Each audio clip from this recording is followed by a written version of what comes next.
Apa lagunya ibu-ibu sekarang? Yuk, yuk ayo. Yuk ayo, yuk ayo. Apa itu ayo ayo? Ayo apa? Ayo apa? Putar ke kiri nona, putarlah ke kanan. Beleng-beleng. Apa itu? Apa gunanya itu lagu-lagumu itu? Putar ke kiri, putar ke kanan. Apa? Katanya majelis taklim, tapi lagunya tidak mendidik.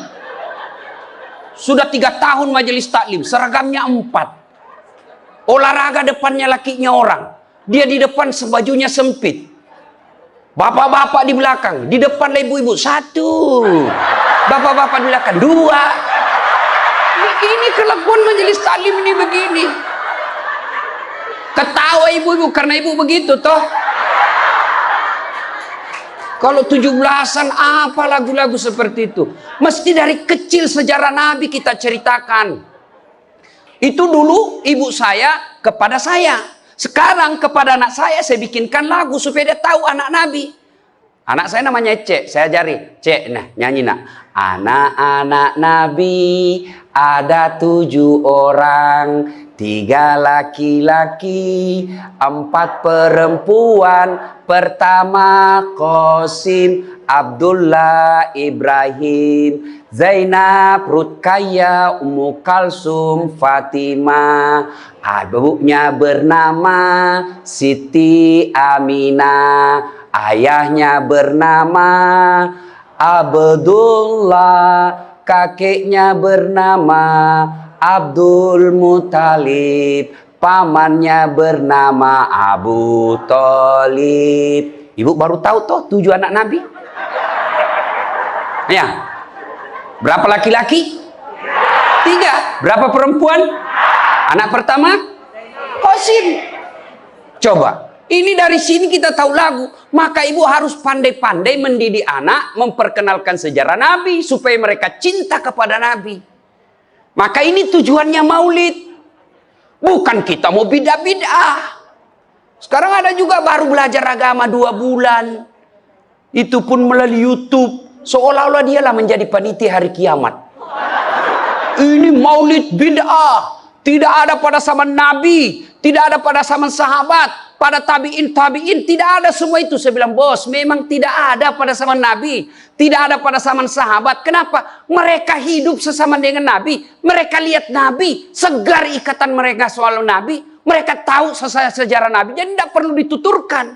Sekarang kita sudah 1400 tahun yang lalu. Banyak umat Islam. La ilaha illallah. Muhammad Rasulullah. Tapi dia tidak tahu siapa anaknya Nabi. Maka perlu kembali diingatkan. Jadi kalau orang mau maulid, hargai. Jangan malah dibilang sesat. Masuk neraka. Nenekmu punya neraka.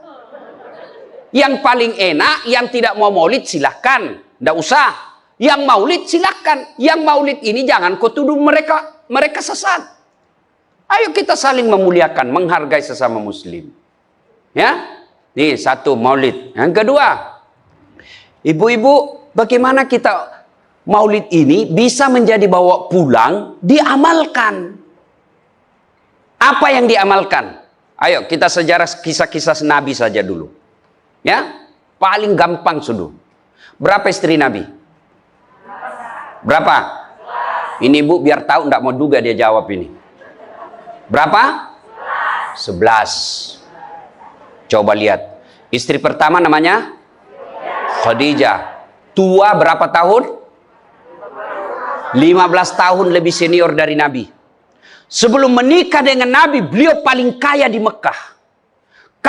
Paling kaya di Mekah. Menikah dengan siapa? Muhammad bin Abdullah. Pegawainya waktu itu, karyawannya.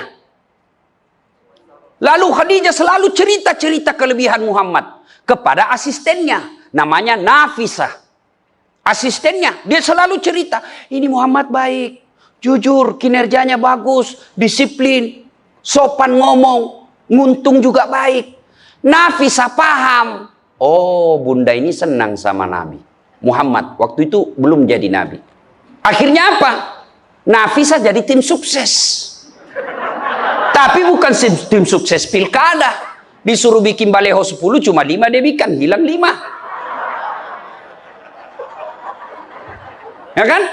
Ini Nafisah datang kepada Muhammad. Muhammad, bagaimana kalau ada perempuan suka kamu? Alhamdulillah. Tapi ini perempuan lebih senior dari kamu. Tidak ada masalah. Lebih tua 15 tahun. Tidak ada masalah. Tapi dia sudah 2 kali janda. Tidak jadi masalah. Tapi dia bosmu. Tidak jadi masalah. Yang jadi masalah, benar tidak dia senang sama saya? Kata Nafisah, tenang mas bro. Saya punya urusan. Jangan lagi cari dah hadis mas bro. Tidak ada. Lalu datanglah Nafisah kepada Khadijah. Bunda, bagaimana menurut bunda kalau ada laki-laki senang bunda? Alhamdulillah, terbuka jodoh. Tapi ini lebih muda dari bunda. Tidak jadi masalah. Lebih muda 15 tahun. Tidak jadi masalah. Tapi dia anak buahnya. Tidak jadi masalah. Yang jadi masalah, benar tidak dia senang sama saya? Kata Nafisah, tenang bunda, saya punya urusan. Ini namanya tim sukses yang tidak mempermalukan kedua belah pihak. Coba kalau Nafisah mau memanfaatkan situasi, maka dia datang kepada Muhammad. Muhammad, dia suka kok bos. Tenang aja, ambil semua hartanya. Dia terlalu senang sama kamu. Nafisah kan tidak. Berarti ibu-ibu, jaga perasaan orang, jaga harga diri orang, jangan permalukan orang, meskipun ibu tahu ada aib dalam dirinya. Ini penyakitnya ibu-ibu. Apa? Tukang gosip. Ini duduk-duduk begini damai tapi gersang. Oh coba lihat siapa duluan pulang dia jadi dibicarain. Jadi gini Pak Gubernur itu dia duduk-duduk itu dia tidak cerita tapi apa? Dia mulutnya tidak ngomong tapi bibirnya dong. Memang fitrahnya. Apa begitu orang sini? Bukan cuma di sini. Orang Amerika juga tukang gosip perempuannya. Fitrahnya. Maka Nabi katakan, kalau perempuan mau selamat, jaga mulutnya, aman dia masuk surga. Cuma kan gampang sekali kita gosip. Lewat teman kita. Apa? Nggak serasi kudungnya sama roknya. Dibeli iya. Lipstiknya palsu. Kenapa kau tahu? Melengket di giginya. Semua mau diurus. Iya kan? Ini penyakit kita. Semua mau diurus.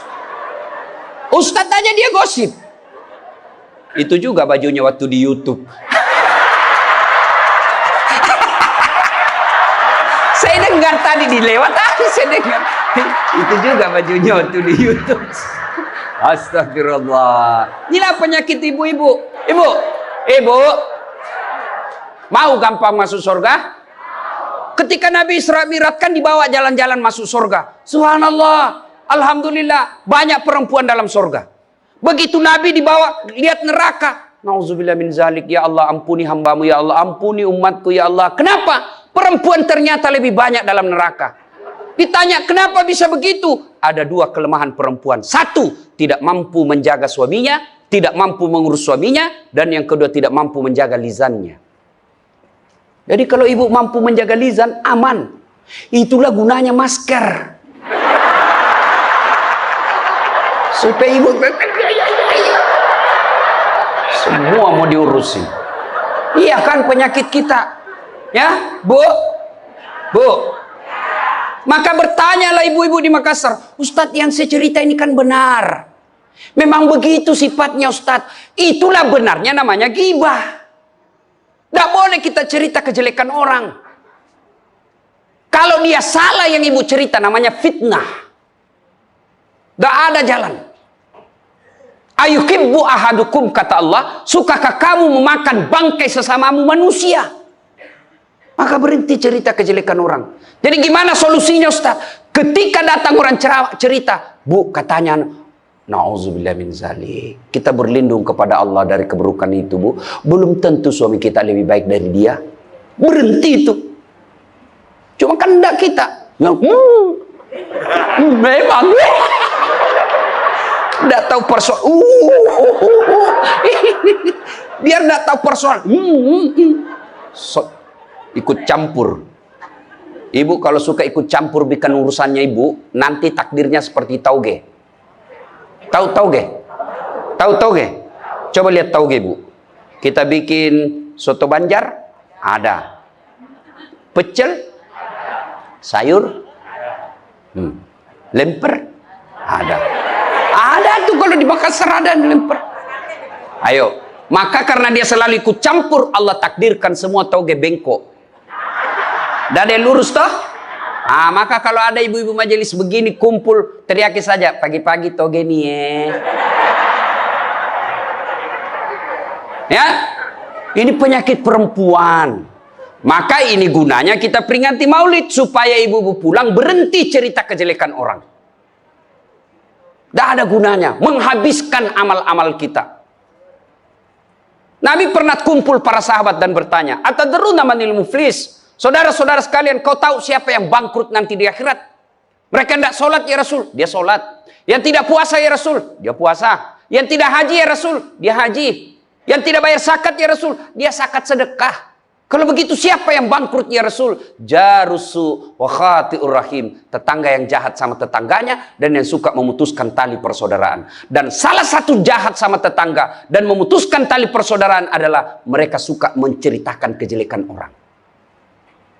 Adakah orang yang senang dicerita kejelekannya? Ada? Ada? Ada Ibu? Lalu untuk apa kita cerita orang? Rajin betul istrinya majelis taklim, baik betul itu istrinya, tapi kasihan suaminya selingkuh kiri kanan. Lalu apa untungnya Ibu cerita? Bu, hei, hei. Satu, pulang pengajian, tinggalkan gosip. Dua, Rasulullah setelah menikah dengan Khadijah, usia 40 tahun, Nabi dilantik menjadi Rasul. Pulanglah beliau 3 hari 3 malam di atas Gua Hira. Pulang menggigil. Dia ketuk pintu. Masuklah Nabi, kedinginan. Lalu Nabi berkata, istriku selimuti saya kedinginan. Kira-kira kalau ibu-ibu, apa jawaban ibu? 3 hari 3 malam suami tidak ada kabar. Di WhatsApp tidak dibaca. Di telepon di reject. Tiba-tiba datang kedinginan Bu. Selimuti saya Bu. Apa jawaban ibu? Apa ibu selimuti? Enggak, diinterogasinya suaminya. Mana HP-mu? Dari mana kau ini kedinginan? Iya toh? Tapi Khadijah tidak. Khadijah tidak pernah sangka buruk kepada suaminya. Apa kata Khadijah? Sami'na wa ata'na. Hikmah yang kedua buat ibu-ibu, sangka baiklah kepada suami.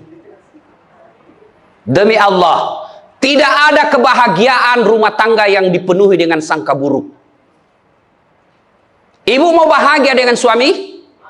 Mau? Hilangkan sakwa sangka, hilangkan sangka buruk. Telepon suami tidak dijawab pagi-pagi, sangka baik. Oh, berarti suami saya lagi sholat duha. 1 jam kemudian ditelepon, belum dijawab juga. Oh, berarti suamiku lagi meeting dengan gubernur. Telepon lagi siang-siang tidak jawab. Oh, berarti suamiku lagi sholat berjamaah di masjid. Sore ditelepon tidak dijawab-jawab. Oh, berarti suamiku dia lupa handphonenya. Tiba-tiba sore masuk WhatsApp teman kita. Saya lihat suamimu bonceng cewek, cantik betul. Oh, berarti suami saya lagi nge-grab. Tenang perasaan. Ibu-ibu, demi Allah, tidak ada kebahagiaan orang yang selalu sangka buruk. Suami enak-enak kerja, hanya tidak dijawab telepon, ibu tidak bisa tenang di rumah. Sangka baik. Orang yang sangka baik, rumah tangganya pasti tidak bisa bahagia. Saya kasih contoh. Kasih contoh ibu. Suami istri 7 tahun tidak punya anak. Di tahun ke-8 dia pergi ke ahli kandungan, periksa istrinya. Wih, alhamdulillah, kata dokter, ibu sudah terlambat 2 bulan. Senang betul. Dia teleponlah suaminya, Pak, alhamdulillah hasil pemeriksaan saya sudah terlambat 2 bulan. Tapi Pak, jangan cerita-cerita dulu ya. Malu kita nanti kalau tidak jadi lagi. Oke Bu, ini rahasia berdua. Jangan cerita ke siapa-siapa. Setuju Bu ya? Setuju Pak. Oke. Beberapa hari kemudian datang petugas PLN. Assalamualaikum. Kata ibunya, waalaikumsalam. Siapa ya? Saya Bu, saya siapa? Petugas PLN. Oh kenapa Pak? Ibu terlambat 2 bulan. Wih. Kenapa dia bisa tahu saya terlambat 2 bulan? Wah, dia mulai curiga sama suaminya. Pasti kelakuannya lagi nih si gendut ini. Kan suaminya gendut. Pasti kelakuannya ini si gendut ini. Pulang suaminya capek, di jalan macet, kehujanan, baru buka pintu. Memang kau pembohong gendut. Apalagi ini pembohong. Orang capek, pembohong gendut. Apa? Kenapa itu PLN tahu saya terlambat 2 bulan? Pasti kau yang cerita. Bukan saya. Kenapa? Wah, suaminya juga marah digendut-gendutin. Dia datang ke PLN. Ada apa kau tahu-tahu istriku terlambat 2 bulan? Dia bilang ini ada catatannya Pak. Kau hapus ini. Ya boleh Pak, tapi Bapak bayar dulu. Kalau saya tidak mau bayar, ya terpaksa punyanya Bapak diputus. Kalau punya aku diputus, apa dia pakai istri saya di rumah? Dia terpaksa pakai lilin.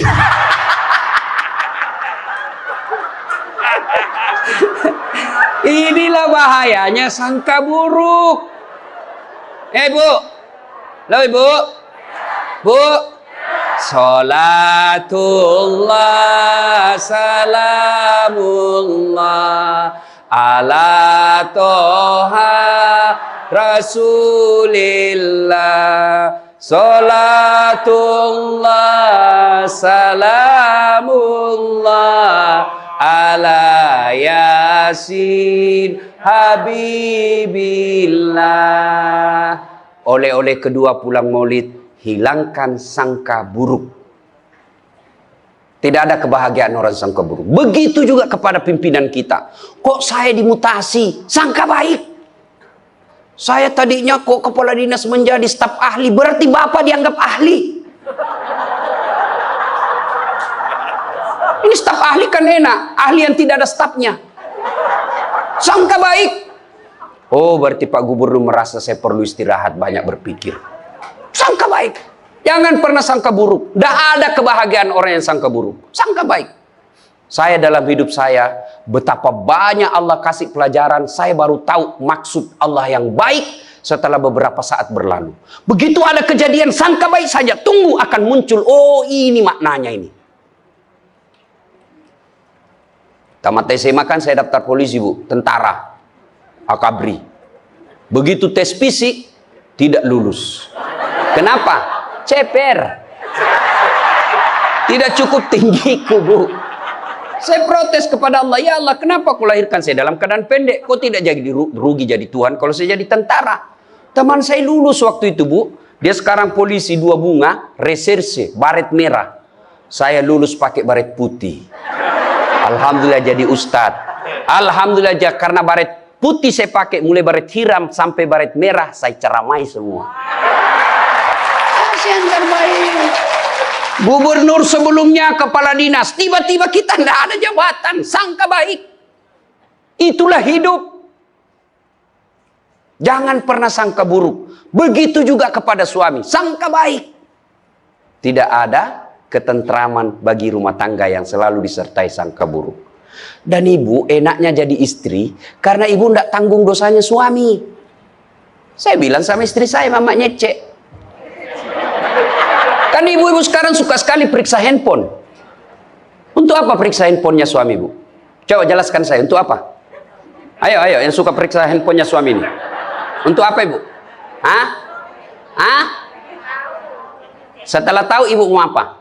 Ternyata besok-besok ada masalah yang tidak menyenangkan hatimu, apa yang kamu lakukan? Mau diceraikan, saya ceraikan kamu. Daripada kau menderita mendampingi saya, sudah, kita selesaikan baik-baik. Dan kau tidak mungkin. Kuceraikan kau pagi, sore saya sudah dapat. Nah sekarang apa maumu? Sakit hati aja. Ayah. Dan hebatnya perempuan Islam, kalian tidak menanggung dosanya suami. Kalian tidak akan menanggung dosa suami. Ya, beda kalau laki-laki. Kalau laki-laki, dosa istri kita tanggung. Kalau suami menanggung dosa istri. Istri tidak pakai jilbab, istri tidak sholat, istri tidak puasa, istri tukang gosip, istri suka keluyuran. Suaminya ditanggung dosanya nanti. Ku ampusakum wa ahlikum nara. Beda istri. Suami pezina, suami koruptor, suami narkoba, suami penjudi, suami tukang tipu. Ibu tidak tanggung dosanya suami. Itulah enaknya jadi perempuan Islam. Bahkan kalau dia sholat, dia puasa Ramadan, dia jaga harga dirinya, dia patuhi suaminya, kata Nabi, tadahulul jannati bisalam. Silahkan ibu mau masuk pintu surga mana saja. Makanya sangka baik saja, tidak usah sangka buruk. Ada ibu-ibu curhat sama saya tengah malam, Ustaz. Mohon solusinya, Ustaz. Saya sudah tidak tahan.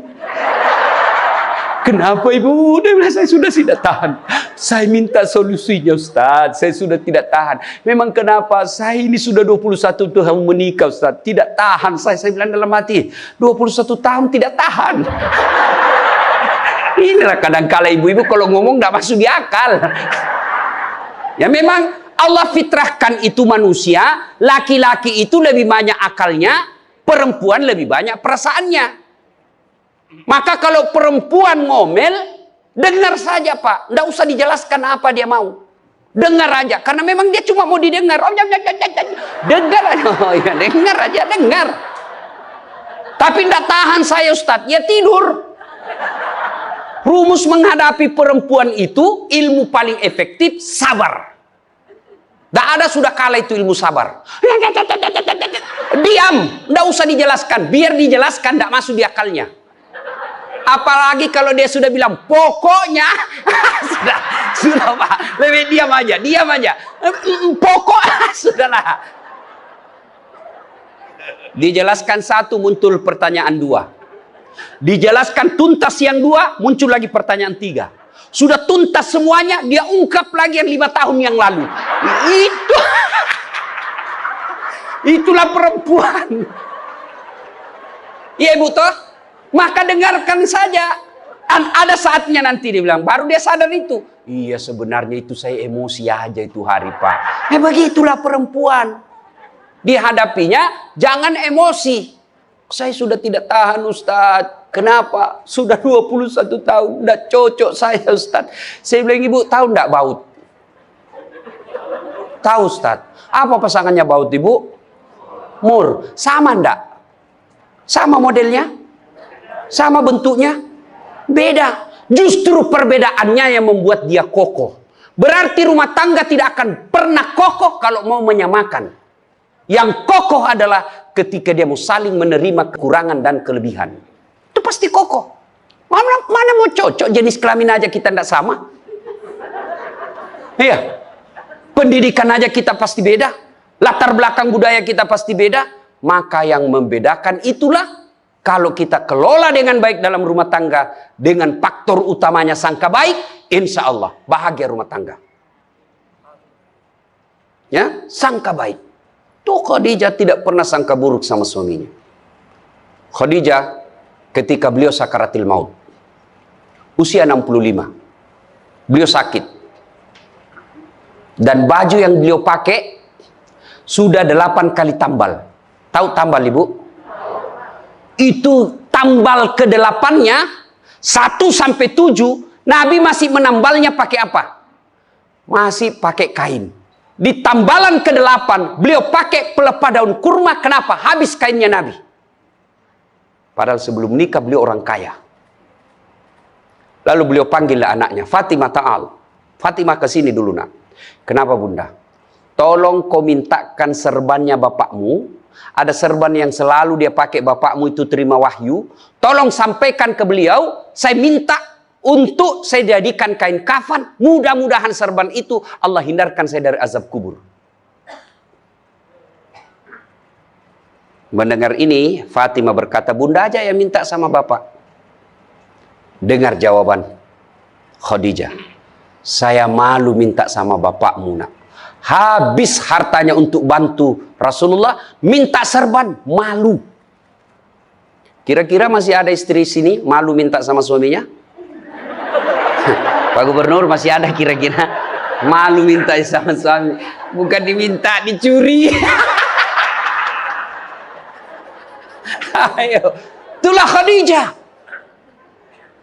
Maka jangan heran Khadijah meskipun sudah wafat, beliau tidur bersama Aisyah. Beliau tidur bersama Aisyah. Tapi siapa yang dikenangnya? Khadijah. Rasulullah hanya berkata, seolah-olah saya mendengar trompa kakinya Khadijah. Seolah ada Khadijah dalam rumah kita.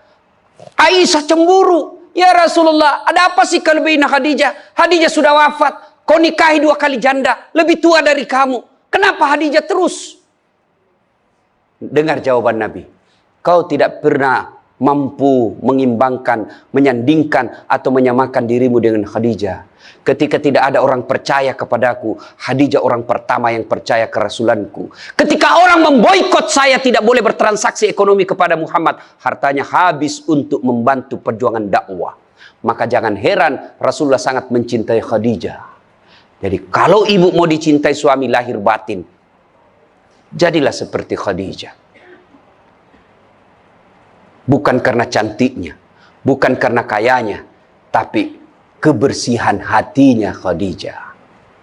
Kita itu laki-laki kan tergantung perempuannya. Kalau perempuannya baik, akhlaknya baik, tidak mungkin tergoda suami. Ibu mau? Suami tidak macam-macam mikirnya. 3 aja resepnya. Pegang ini, kau kuasai suamimu. 1, buat matanya senang. Artinya apa? Ibu penampilan cantiklah di depan suami. Kalau suami senang selalu pakai baju merah, pakai itu baju merah tiap hari. Kalau suami senang warna-warna emas, pakailah itu tiap hari ya.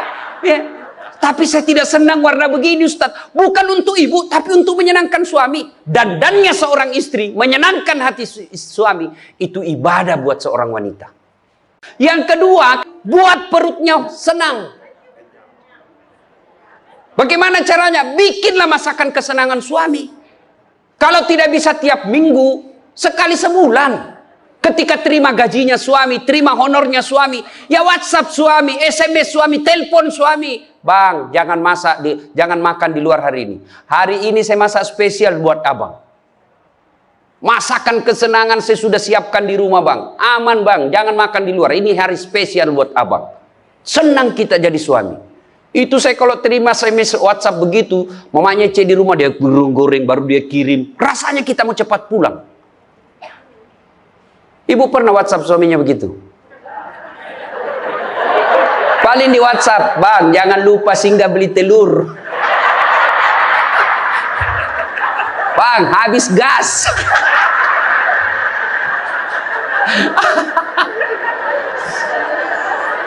Kok tahu Ustaz? Ya saya rasakan juga. Pernah suatu kali Pak Gubernur pulang, saya ceramah takziah malam-malam di Makassar. Tiba-tiba masuklah WhatsApp-nya mamanya Cek. Ustaz, habis pembalut. Aduh. Tidak mungkinlah sopir saya suruh, ini istri saya. Sudahlah, saya singgah, saya berdoa. Mudah-mudahan tidak ada yang kenal saya. Begitu saya bayar, ada ibu-ibu datang. Ustaz, beli pembalut. Saya jengkel, langsung saya balik. Biar daripada saya melahirkan. Tenang perasaan. Mungkin ego kita ini buat kita juga laki-laki. Ya, kadangkala ego naik. Masa saya eselon? Masa saya kepala dinas? Masa singgah beli pembalut? Jangan lihat eselonnya. Pakai ilmunya Umar bin Khattab. Umar bin Khattab, ada sahabat yang selalu mau datang, mau laporkan istrinya. Kenapa? Istrinya suka ngomel. Maka dia berharap Umar panggil istrinya supaya dinasehatin. Begitu dekat dengan Umar bin Khattab, dekat dari rumahnya Umar, dilihatnya Umar juga dimarahi sama istrinya. Balik dia bilang, Pak, Umar aja dimarahin. Balik, besok ketemu. Ya Amirul Mukminin, presiden lah waktu itu. Saya lihat kemarin Anda, istri ngomel-ngomel, Anda senyum saja. Dengar ini jawaban bapak-bapak ini, para pejabat nih yang hadir. Dengar apa jawaban Umar. Begitulah cara saya berterima kasih kepada istriku yang telah hamil, melahirkan, dan menyusui anak saya. Coba, hilang itu emosi Pak, hilang itu harga diri. Kalau kita sudah ingat bagaimana susahnya itu ibu melahirkan, hamil. Masih ingat ibu-ibu waktu hamil? Masih? Ada ndak enaknya itu orang hamil? Untung saya tidak pernah hamil.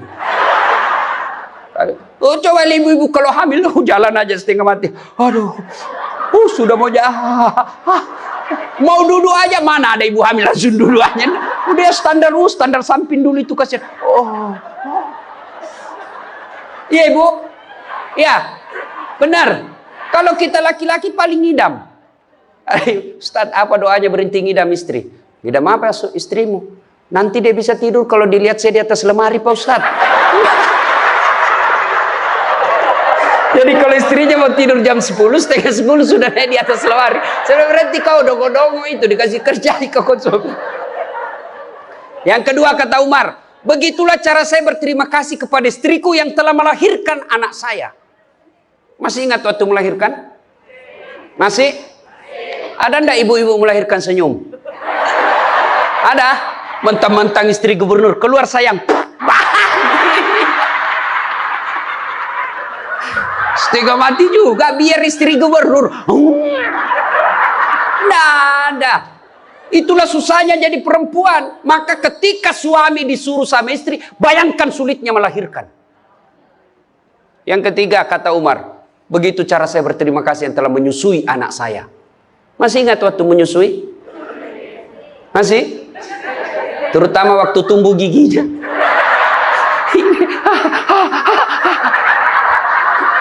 Masih ingat tak?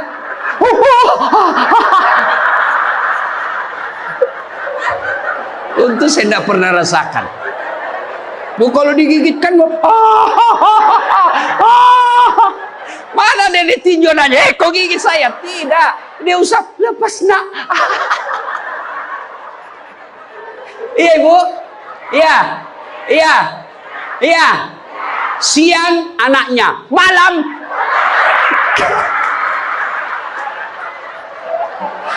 Salatullah, salamullah, ala toha Rasulillah.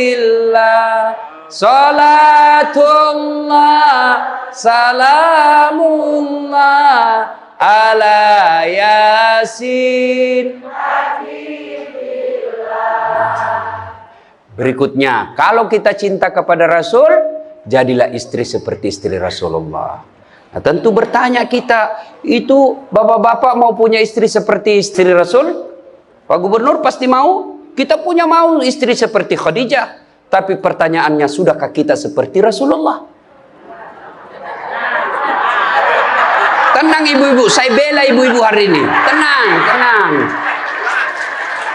Nah, kita mau seperti Khadijah, tapi kelakuan kita seperti Abu Jahal. Pembohong kiri kanan.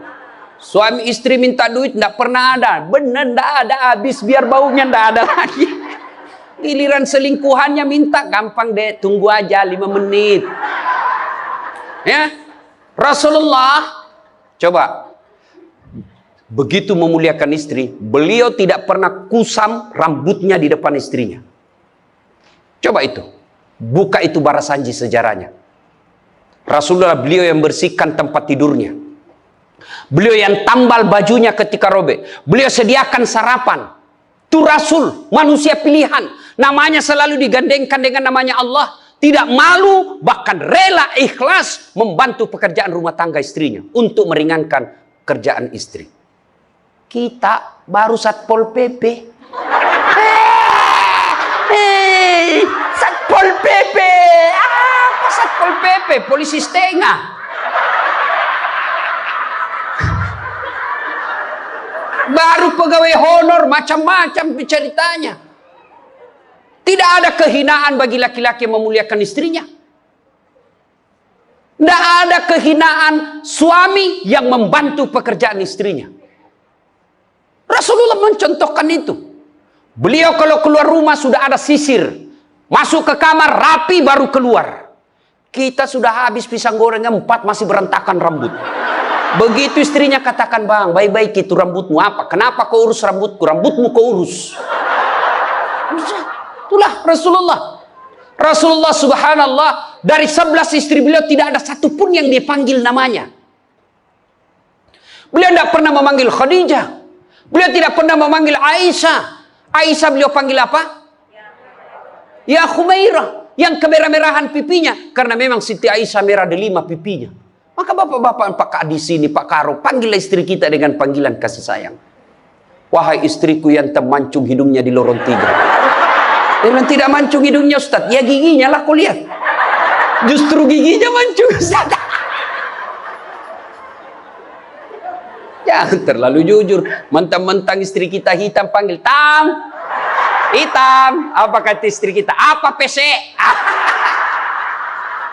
Masa suami istri? Katanya Islam itu agama yang paling paripurna. Kok kita saling PC hitam? Ya, Rasulullah, beliau kalau minum bersama istri beliau, kalau beliau minum gini. Bismillahirrahmanirrahim. Hebatnya Rasul, kalau beliau minum satu teguk dikasih lagi istrinya. Minum lagi. Kasih lagi istrinya. Hebatnya bekas bibirnya Aisyah itu yang diminum oleh Rasulullah. Bekas bibirnya Aisyah. Masya Allah. Coba kalau kita Pak Kadis, istri, bekas bibir istri, bau betul mulutmu.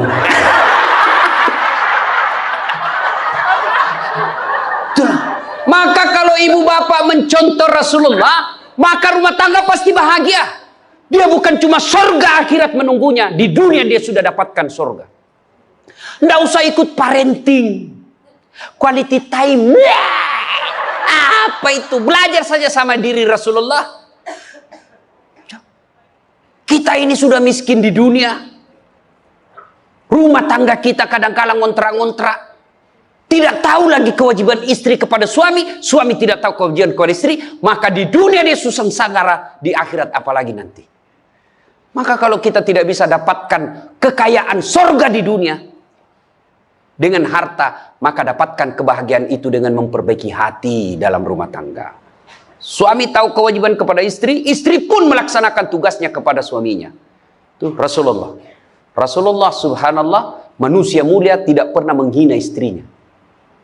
Maka jadilah suami seperti Rasulullah Muhammad SAW.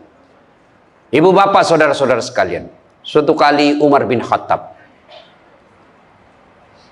menangis. Tiba-tiba ketawa lagi. Menangis lagi.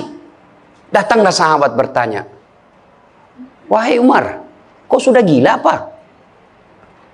Umar waktu itu sudah jadi presiden. Beliau katakan, bagaimana saya tidak ketawa? Saya mengingat waktu sebelum datang Muhammad SAW, saya pernah memakan Tuhanku. Dia bikin berhala dari roti, lalu dia makan itu Tuhannya. Dia bilang, bayangkan hebatku dulu sebelum ada Muhammad, Tuhan pun saya makan. Kan dia ketawa.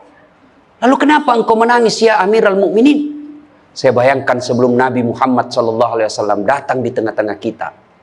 Saya pernah mengambil anakku yang masih orok, merah, saya rebut dari istriku, lalu saya bawa ke belakang rumah, saya gali pasir, saya tanam sendiri anak perempuanku itu, lalu saya timbun, saya lompat-lompat di atasnya karena saya anggap ini perempuan anak pembawa sial.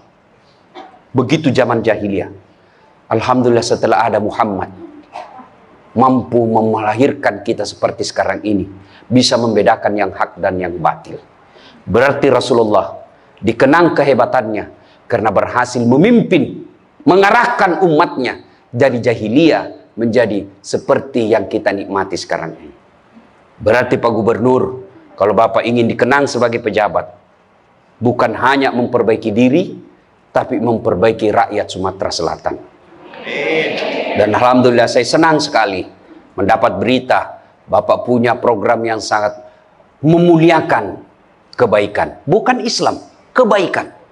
Satu desa, satu lurah, satu rumah tahfiz. Meskipun Bapak sudah tidak menjabat sebagai gubernur, selama rumah tahfiz itu dimanfaatkan, maka itu akan menjadi amal kebaikan dunia sampai di akhirat. Tapi percayalah, tidak mungkin Pak Gubernur hebat tanpa didukung sama istri. Tidak mungkin. Ini istri tidak kelihatan perannya, tapi menentukan SK. Benar. Biar Pak Gubernur senang sama Bapak, kalau istri Pak Gubernur tidak senang, berpengaruh itu tanda tangan. Memang sudah itu begitu yang namanya kehidupan manusia. Saya juga tidak bisa hebat ceramah begini kalau istri saya tidak mendukung. Saya mau bikin naskah, digangguinya saya. Pergi sama bapakmu, cepat kau ambil itu. Nangis anak, mana bisa kita bikin naskah? Begitu kita mau ceramah, dia curi kita punya naskah. Apa? Mana bisa? Allah Subhanahu wa Ta'ala berfirman, mana sudah ini? Mana naskah kita? Maka yang terpenting kembali dalam Maulid kali ini, mari jadikan rumah tangga kita sebagai pintu sorga, meraih sorga yang sebenarnya. Jangan berpikir di dunia tidak ada sorga. Kita kan selalu berdoa, fid dunya hasanah, wa fil akhirati hasanah. Selamat di dunia, selamat di akhirat. Apa itu fid dunya hasanah? Menurut para ahli tafsir Al-Quran, hasanah di dunia itu, sorganya dunia itu, mengandung 4 komponen. 1, punya pasangan yang baik. Jadi kalau istri bagus agamanya, suami bagus agamanya, suami bagus akhlaknya, istri bagus akhlaknya, sudah 1 komponen surga didapat. Yang kedua, punya anak yang soleh dan soleha. Tidak ada gunanya pangkat jabatan kalau anak kurang ajar. Ibu-ibu nih, kalau ibu meninggal siapa yang doakan? Hah? Suami. Tidak bakal, dia kawin lagi. Siapa yang doakan? Anak. Maka berhasilan ibu, saya setuju dengan pernyataan Pak Gubernur, kalau mau hebat ini provinsi kita, ibu-ibunya harus menjadi pesantren pertama. Sayang, seribu sayang, ibu-ibu sekarang banyak yang gagal mendidik anak. Dihormati di luar, dimuliakan di kantor, sampai di rumah dimaki-maki sama anaknya. Itu siapa yang gagal? Ibunya. Kita kadang-kala bahagia, hebat kalau anak kita pintar bahasa Inggris. Hebat anaknya Ustadz, pintar bahasa Inggris. Apa hebatnya? Banyak yang bisa begitu. Masa banyak Ustadz? Ya sudahlah, ke Inggris, lihat itu anak-anak di sana. Anak-anak di sana semua pakai bahasa Inggris, Bu. Memangnya kalau ibu nanti meninggal, anak berdoa pakai bahasa Inggris? Oh my God. Please help me my mother. Enggak. Pasti pakai bahasa Padang. Kepado, lindungi lo, pasti, ya. Maka ibu-ibu didik anak. Yang ketiga komponen punya surga dunia, apa itu? Punya harta yang bermanfaat, bukan harta yang banyak. Mana harta yang bermanfaat? Harta yang banyak digunakan orang lain menjadi amal soleh-soleh, amal jariah. Bu-ibu nih, yang punya emas berlian, cincin. Ayo ibu, kalau ibu meninggal siapa yang punya itu? Hah? Siapa? Anak, istri kedua.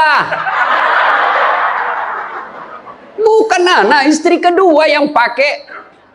Maka sedekahlah sebelum tiba saatnya. Dan yang keempat, surganya dunia, punya teman yang baik. Bukan teman kepentingan politik dan kekuasaan. Teman yang baik itu meskipun kita sudah pensiun masih baik sama kita. Meskipun kita sudah miskin masih baik sama kita. Itulah teman yang baik. Dan nerakanya dunia ketika kita punya jabatan, banyak teman kita, pas kita hilang jabatan, semua menjauh dari kita. Itu nerakanya dunia. Nah ibu bapak saudara-saudara sekalian, mari mewujudkan ini melalui maulid. Maulid ini tidak ada guna kalau kita pulang tidak diamalkan. Minimal amalkan dengan menjadi suami yang baik dan istri yang baik. Terakhir, kalau kita mencintai Rasulullah, maka kita ikuti sunnah-sunnahnya. Apa sunnah? Yang gampang-gampang, tidak usah berat-berat. Mulai hari ini, oleh-oleh khusus ibu, kapan dan dimanapun selalu ada wudhu. Coba ibu amalkan. Bapak-bapak pegawai, bapak mau pergi kerja, wudhu dulu. Mau pergi jemput anak, wudhu dulu. Mau pergi pengantin, wudhu dulu. Mau pergi kemana saja, ikuti Pak Gubernur yang katanya tidak ada liburnya. Ya. Sudah ikuti dengan ada wudhu. Orang yang selalu ada wudhunya, innallaha yuhibbut tawwabina wa yuhibbul mutattakhirin. Dicintai oleh Allah Subhanahu wa Ta'ala. Ibu bapak saudara-saudara sekalian, banyak yang ingin kita sampaikan, tapi waktu jualah yang membatasi kita. Insya Allah lain waktu dan kesempatan kita akan lanjutkan.